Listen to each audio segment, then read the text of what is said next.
don't know how powerful your voice is. They don't want to hear another legislator. They don't want to hear somebody else that's advocating. Sometimes they just want to hear that personal story. The only way to stop asbestos-related cancers is to ban it. About 40,000 Americans die every year of asbestos-caused diseases.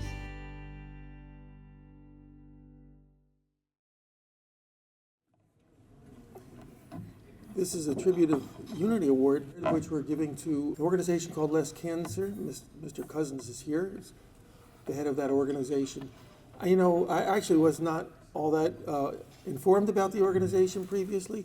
I'm convinced that Linda named your organization because she is such a fan of brevity. And Less Cancer is such a good title for an organization that communicates what your intentions, what your goals are.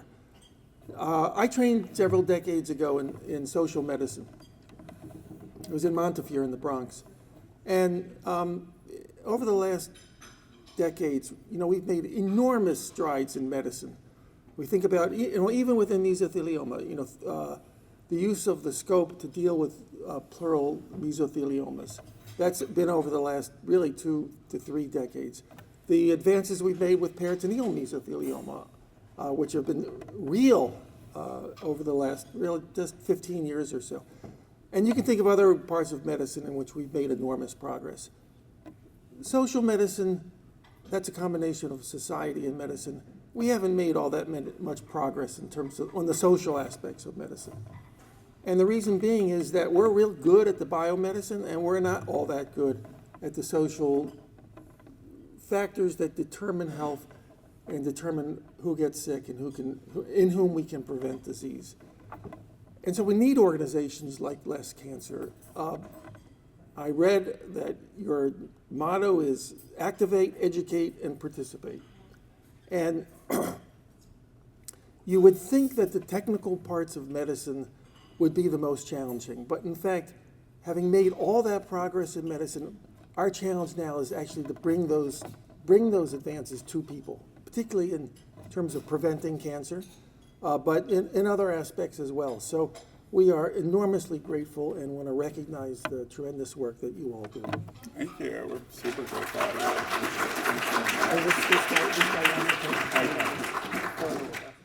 So our organization, Less Cancer, is more formally known as Next Generation Choices Foundation.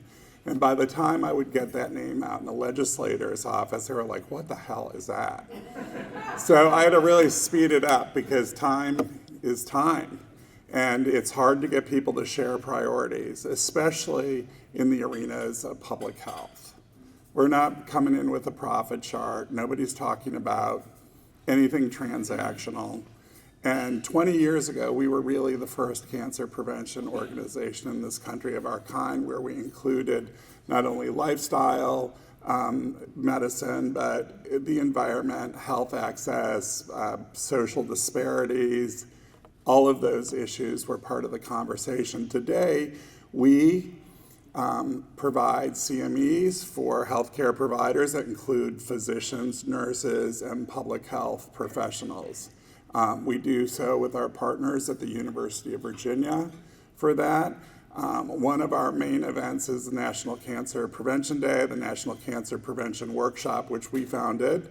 And also we initiated the House Caucus on Cancer Prevention, of which for several years we had Linda get in an airplane and come and be part of the conversations on the Hill because they were so important. So you might be thinking, what is this guy's background? What makes him an expert? Loss. That's what I have in common with people is loss. I have significant loss in my life. I'm a C student from Wayne State University in Detroit, Michigan, and the word no doesn't really sit well with me. So it hasn't stopped for 20 years. And we, too, celebrated our 20th anniversary this year. And thanks a lot. I appreciate that.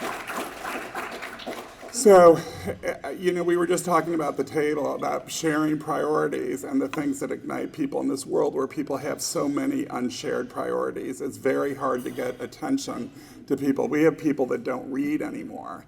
You know, Linda, I know as well as me, we both used to write for the Huffington Post and, you know, spend days on these blogs. Now everything is just a scroll. So the intensity to get somebody's attention and share a priority is really key. One thing that I tell people is that I'm looking to help all of those suffering people that are faced with a cancer diagnosis. Somehow, we've got to figure out how we can have less of those. And actually, we have much more than we ever did. When Richard Nixon was on TV, I was super excited when all the mothers in my neighborhood were sick. I really felt like hope was around the corner. But I was in grade school then. I'm an old person now. And so it's pretty crazy. And we have more cancer, not less cancer.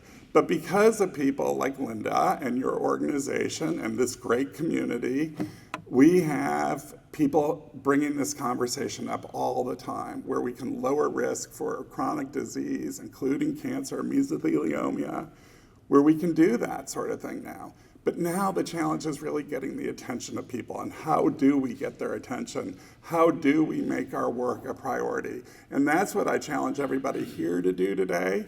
In gratitude for this great award, I'm super grateful for it, but I want people to think harder about how we get people to share these priorities, how we can creatively go at them and listen to what their needs are and still move the needle forward. Anyway, blah, blah, blah. I'm really grateful for all you guys. Thank you.